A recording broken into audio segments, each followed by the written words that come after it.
So I got my my fence built.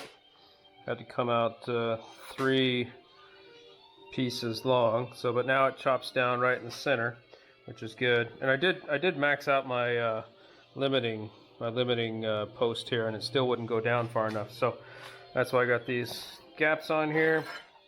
And let's just take a piece of, well, that's aluminum.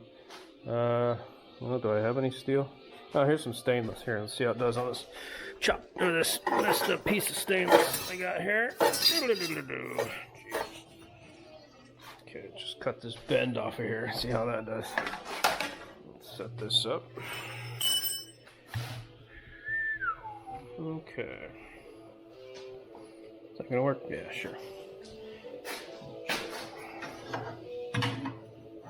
Right about 2. Get some protection, hearing protection. Okay.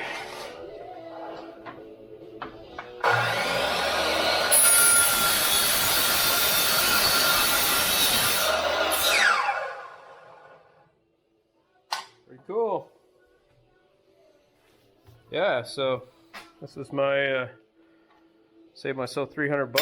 I just repurposed an old miter saw for a metal chop saw by using this blade here from Home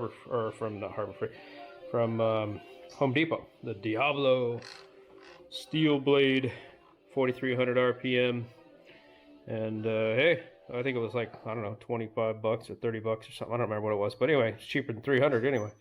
So that's cool, man. Pretty stoked. It's a little bit of fence work and shit, dude. That's gonna be my new metal chop saw for the shop.